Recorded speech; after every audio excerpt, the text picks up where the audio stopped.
Hi friends, welcome to Srishti's kitchen. ಇವತ್ತಿನ ನಮ್ಮ ರೆಸಿಪಿಯಲ್ಲಿ ಈಗಾಗಲೇ ನಿಮಗೆ ಗೊತ್ತಾಯಿತು ಯಾವ ರೆಸಿಪಿ ಅಂತ. ಇದನ್ನು ಇಷ್ಟಪಡದೇ ಇರೋರೇ ಇಲ್ಲ ಅಲ್ವಾ. ಇದಕ್ಕಿದ ಅವರೆ ಬೇಳೆ ಸಾರು, ಬಿಸಿ ಬಿಸಿ ರಾಗಿ ಮುದ್ದೆ ಹೊಟ್ಟಿಗೆ ತಿಂತಾ ಇದ್ದರೆ ಸ್ವರ್ಗನೇ ಅಂತ ಹೇಳ್ಬೋದು. ಪಕ್ಕ ನಮ್ಮ ಹಳ್ಳಿ ಸೊಗಡಿನ ಶೈಲಿಯಲ್ಲಿ ಹೇಗೆ ಮಾಡೋದು ಈ ರೆಸಿಪಿ ಅಂತ ತೋರಿಸ್ತಾ ಇದ್ದೀನಿ. ಹಾಗಿದ್ರೆ ನೋಡೋಣ ಬನ್ನಿ ಫ್ರೆಂಡ್ಸ್. ಈ ರೆಸಿಪಿನ ಮಾಡಲಿಕ್ಕೆ ನಾನಿಲ್ಲಿ ಒಂದು 2 kg ಅವರೆಕಾಯಿ ತೊಗೊಂಡಿದ್ದೆ. ಅದನ್ನು ಸಿಪ್ಪೆ ಎಲ್ಲ ಸುಲಿದು ನೀರಲ್ಲಿ ನೆನೆಸಿ ಈ ರೀತಿ ಇದ್ಕಿ ಒಂದು ಬಟ್ಲಿಗೆ ಹಾಕಿಟ್ಟಿದ್ದೀನಿ. ಇದು ವೆಯ್ಟಲ್ಲಿ ಸುಮಾರು 2 kg ಅವರೆಕಾಯಿಗೆ 1 kg ಬಂದಿರ್ಬೋದು ಕಾಳು, ಒಂದು ಅಂದಾಜಲ್ಲಿ ಹೇಳ್ತಾ ಇದ್ದೀನಿ. ಈಗ ಮಸಾಲ ಪೇಸ್ಟ್ ರೆಡಿ ಮಾಡ್ಕೊಳ್ಳಿಕ್ಕೆ ಸ್ಟವ್ ಮೇಲೆ ಒಂದು ಬಾಣಲಿ ಇಟ್ಟು 1 ಟೇಬಲ್ ಸ್ಪೂನಷ್ಟು ಎಣ್ಣೆ ಸೇರಿಸ್ಕೊಂಡು ದೊಡ್ಡ ಸೈಜ್ದು 1 ಈರುಳ್ಳಿ, ಹಾಗೆಯೇ 1 ಗಡ್ಡೆಯಷ್ಟು ಬೆಳ್ಳುಳ್ಳಿ, 2 ಇಂಚಷ್ಟು ಹಸಿ ಶುಂಠಿ, ಇದೆಲ್ಲ ಮಸಾಲ ಪೇಸ್ಟ್ ರೆಡಿ ಮಾಡ್ಕೊಳ್ಳಿಕ್ಕೆ ಇಷ್ಟನ್ನು ಹಾಕಿ ಚೆನ್ನಾಗಿ ಫ್ರೈ ಮಾಡ್ಕೊಳ್ತಾ ಇದ್ದೀನಿ.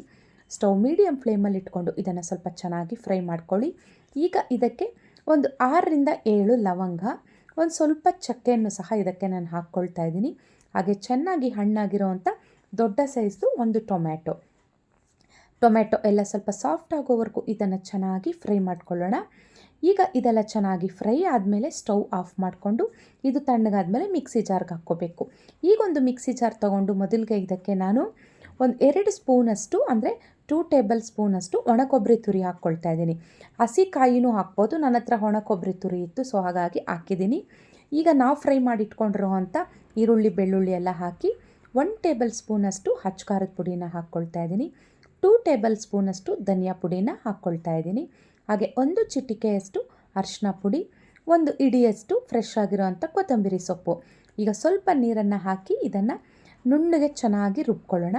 ಈಗ ಗ್ರೈಂಡ್ ಮಾಡಿಟ್ಕೊಂಡಿರೋವಂಥ ಮಸಾಲ ಪೇಸ್ಟ್ ಪಕ್ಕಕ್ಕಿಟ್ಟು ಈಗ ಒಗ್ಗರಣೆ ಮಾಡಲಿಕ್ಕೆ ಸ್ಟವ್ ಮೇಲೆ ಒಂದು ಪಾತ್ರೆ ಇಟ್ಟಿದ್ದೀನಿ. ನೀವು ಯಾವ ಪಾತ್ರೆ ಮೇಲೆ ಸಾಂಬಾರು ಮಾಡ್ತೀರೋ ಆ ಪಾತ್ರೆಯನ್ನು ಸ್ಟವ್ ಮೇಲೆ ಇಟ್ಕೊಂಡು ಒಂದು ಸ್ವಲ್ಪ ಎಣ್ಣೆ ಹಾಕಿ, ಎಣ್ಣೆ ಚೆನ್ನಾಗಿ ಬಿಸಿ ಆದಮೇಲೆ ಇದಕ್ಕೆ ಸ್ವಲ್ಪ ಸಾಸಿವೆ ಹಾಕಿ, ಸಾಸಿವೆ ಚಿಟಪಟ ಅಂದಮೇಲೆ ಈಗ ಇದಕ್ಕೆ ಸಣ್ಣದಾಗಿ ಹಚ್ಚಿಟ್ಕೊಂಡಿರೋಂಥ 1 ಈರುಳ್ಳಿ ರುಬ್ಬಲಿಕ್ಕೆ, 1 ಈರುಳ್ಳಿ ಒಗ್ಗರಣೆಗೆ. ಈರುಳ್ಳಿ ಸ್ವಲ್ಪ ಚೆನ್ನಾಗಿ ಫ್ರೈ ಮಾಡಿಕೊಂಡು ಆನಂತರ ಇದಕ್ಕೆ ಒಂದು ಸ್ವಲ್ಪ ಕರಿಬೇವು ಸೊಪ್ಪನ್ನು ಸಹ ಹಾಕ್ಕೊಂಡು ನಂತರ ನಾವಿಲ್ಲಿ ರೆಡಿ ಮಾಡಿಟ್ಕೊಂಡಿರೋಂಥ ಬೇಳೆಯನ್ನು ಹಾಕ್ಕೊಳ್ಳೋದು. ಈ ಮಸಾಲ ಐಟಮ್ಸ್ ಎಲ್ಲ ನೀವು ತೊಗೊಳ್ಳೋ ಬೇಳೆ ಎಷ್ಟು ತೊಗೊಳ್ತೀರಾ ಅದ್ರ ಮೇಲೆ ಡಿಪೆಂಡ್ ಆಗುತ್ತೆ. ನಾನಿಲ್ಲಿ ಸ್ವಲ್ಪ ಹೆಚ್ಚಿಗೆ ಅವರೇ ಬೇಳೆ ಇರೋದಕ್ಕೆ ನಾನಿಲ್ಲಿ ಹಚ್ಚ ಖಾರದ ಪುಡಿ 1 ಟೇಬಲ್ ಸ್ಪೂನ್, ಧನಿಯಾ ಪುಡಿ 2 ಟೇಬಲ್ ಸ್ಪೂನ್ ಹಾಕ್ಕೊಂಡಿದ್ದೀನಿ. ಈಗ ಅವರೇ ಬೇಳೆ ಇದಕ್ಕೆ ಹಾಕಿದ್ಮೇಲೆ ಅದು ಸ್ವಲ್ಪ ಎಣ್ಣೆಯಲ್ಲೇ ಚೆನ್ನಾಗಿ ಫ್ರೈ ಮಾಡ್ಕೊಳ್ಳೋಣ. 1-2 ನಿಮಿಷ ಚೆನ್ನಾಗಿ ಫ್ರೈ ಮಾಡ್ಕೊಂಡಿದ್ದ ನಂತರ ಈಗ ಇದಕ್ಕೆ ನಾವು ರುಬ್ಬಿಟ್ಕೊಂಡಿರೋವಂಥ ಮಸಾಲ ಪೇಸ್ಟನ್ನು ಹಾಕ್ಕೋಬೇಕು. ಮಸಾಲ ಪೇಸ್ಟ್ ಹಾಕಿದ್ರೂ ಅಷ್ಟೇ, ಮಸಾಲ ಪೇಸ್ಟ್ ಎಲ್ಲ ಕಾಳಿಗೆಲ್ಲ ಚೆನ್ನಾಗಿ ಹೊಂದ್ಕೊಳ್ಳೋ ಥರ ಅದರ ಹಸಿ ವಾಸನೆ ಹೋಗೋವರೆಗೂ ತಕ್ಷಣಕ್ಕೆ ನೀರು ಹಾಕದಿರ ಒಂದು ಸ್ವಲ್ಪ ಇದನ್ನು ಚೆನ್ನಾಗಿ ಫ್ರೈ ಮಾಡ್ಕೊಳ್ಳೋಣ. ಒಂದು 2-3 ನಿಮಿಷಗಳ ಕಾಲ ಇದನ್ನು ಚೆನ್ನಾಗಿ ಫ್ರೈ ಮಾಡ್ಕೋಬೇಕು. ಈಗ ರುಚಿಗೆ ತಕ್ಕಷ್ಟು ಉಪ್ಪನ್ನು ಸಹ ಹಾಕಿದ್ದೀನಿ ನಾನು. ಈಗ ಎಲ್ಲ ಚೆನ್ನಾಗಿ ಫ್ರೈ ಮಾಡಿಕೊಂಡು ಮಸಾಲ ಹಸಿ ವಾಸನೆ ಎಲ್ಲ ಹೋದ್ಮೇಲೆ ಈಗ ಇದಕ್ಕೆ ನೀರು ಹಾಕ್ಕೋಬೇಕು. ನಾವು ರುಬ್ಬಿಟ್ಕೊಂಡಿರೋಂಥ ಮಿಕ್ಸಿ ಜಾರಲ್ಲೇ ಮಸಾಲ ಎಲ್ಲ ಇರುತ್ತಲ್ವ, ಹಾಗಾಗಿ ಅದಕ್ಕೆ ನೀರನ್ನು ಹಾಕ್ಕೊಂಡು ನಾನು ಇದಕ್ಕೆ ಹಾಕ್ಕೊಳ್ತಾ ಇದ್ದೀನಿ. ಸುಮಾರು 1 ಲೀಟ್ರಷ್ಟು ನೀರನ್ನು ಹಾಕಿರ್ತೀನಿ, ಯಾಕಂದರೆ ನಾನು ಹೇಳಿದ ಹಾಗೆ ಕಾಳು ಸ್ವಲ್ಪ ಹೆಚ್ಚಿಗೆ ಇದೆ ಅಲ್ವಾ. ಕನ್ಸಿಸ್ಟೆನ್ಸಿ ತೋರಿಸ್ತಾ ಇದ್ದೀನಿ ನೋಡಿ. ಬೇಳೆ ಎಲ್ಲ ಚೆನ್ನಾಗಿ ಬೇಯೋಷ್ಟರಲ್ಲಿ ಕನ್ಸಿಸ್ಟೆನ್ಸಿನೂ ಚೆನ್ನಾಗಿ ಗಟ್ಟಿ ಆಗಲಿಕ್ಕೆ ಬರುತ್ತೆ. ಈಗ ಇದನ್ನು ಲಿಡ್ ಕ್ಲೋಸ್ ಮಾಡಿ ಕುಕ್ ಮಾಡ್ಕೊಳ್ಳೋಣ. ಲಿಡ್ ಕ್ಲೋಸ್ ಮಾಡಿ ಒಂದು 15 ನಿಮಿಷಗಳ ಕಾಲ ಇದನ್ನು ಕುಕ್ ಮಾಡ್ಕೊಂಡಿದ್ದ ನಂತರ ಈಗ ಓಪನ್ ಮಾಡ್ತಾ ಇದ್ದೀನಿ ನೋಡಿ. ಒಳ್ಳೆ ಘಮ ಒಳ್ಳೆ ಅರೋಮ್ಯಾಟಿಕ್ ಆಗಿದೆ ಇದಕ್ಕಿದ ಅವರೇ ಬೇಳೆ ಸಾರು. ನಿಜವಾಗ್ಲೂ ಹೇಳ್ತಿದ್ದೀನಿ, ನಮ್ಮ ಮನೆಗೆ ಮಾತ್ರ ಅಲ್ಲ, ಪಕ್ಕದ ಬೀದಿಗೂ ಸಹ ಹೋಗುತ್ತೆ ಈ ಒಂದು ಫ್ಲೇವರ್. ಅಷ್ಟು ಚೆನ್ನಾಗಿರುತ್ತೆ. ನೀವು ಸಹ ಒಮ್ಮೆ ಟ್ರೈ ಮಾಡಿ.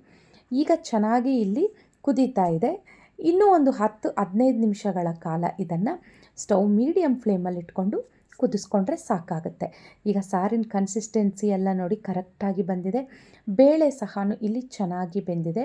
ನಾನೊಮ್ಮೆ ಇಲ್ಲಿ ಚೆಕ್ ಮಾಡ್ತಾ ಇದ್ದೀನಿ, ನೀವು ಸಹ ಚೆಕ್ ಮಾಡ್ಕೊಳ್ಳಿ. ಬೇಳೆ ಈ ರೀತಿ ಪ್ರೆಸ್ ಮಾಡಿದ್ರೆ ಸಾಫ್ಟಾಗಿ ಪ್ರೆಸ್ ಆಗಬೇಕು, ಆಗ ನಮಗೆ ಬೇಳೆ ಚೆನ್ನಾಗಿ ಬೆಂದಿದೆ ಅಂತ ಅರ್ಥ. ಈಗ ಸಾರಿನ ಕನ್ಸಿಸ್ಟೆನ್ಸಿನೂ ನಮಗೆ ಯಾವ ಅದಕ್ಕೆ ಬೇಕೋ ಆ ಅದಕ್ಕೆ ಬಂತು. ಈಗ ಸ್ಟವ್ ಆಫ್ ಮಾಡಿಕೊಂಡೆ ನೋಡಿ. ಸ್ಟವ್ ಆಫ್ ಮಾಡ್ಕೊಂಡಿದ್ದ ನಂತರ ಇನ್ನೇನಿದೆ, ಬಿಸಿ ಬಿಸಿ ರಾಗಿ ಮುದ್ದೆ ಹೊಟ್ಟಿಗೆ ಸರ್ವ್ ಮಾಡ್ಕೊಳ್ಳೋದು. ಬರೀ ಮುದ್ದೆ ಅಂತಲೇ ಅಲ್ಲ, ಚಪಾತಿ, ಪೂರಿ, ದೋಸೆ ಎಲ್ಲದಕ್ಕೂ ಸಹ ಸಖತ್ ಟೇಸ್ಟಿಯಾಗಿರುತ್ತೆ ಈ ರೆಸಿಪಿ. ಈಗ ನಾನು ಇದನ್ನು ಸರ್ವಿಂಗ್ ಬೌಲ್ಗೆ ತೆಗೆದುಕೊಳ್ತಾ ಇದ್ದೀನಿ.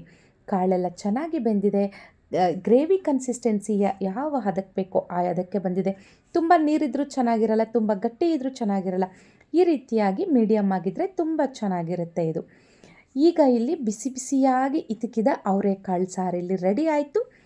ಇದ್ರ ಕಾಂಬಿನೇಷನ್ ಆಗಿ ನಾನಿಲ್ಲಿ ಇವತ್ತು ಬಿಸಿಯಾಗಿ ರಾಗಿ ಮುದ್ದೆ ಮಾಡಿದ್ದೀನಿ. ಈ ರೆಸಿಪಿ ನಿಮ್ಗೆ ಇಷ್ಟ ಆಗಿದ್ದಲ್ಲಿ ಲೈಕ್ ಮಾಡಿ, ಶೇರ್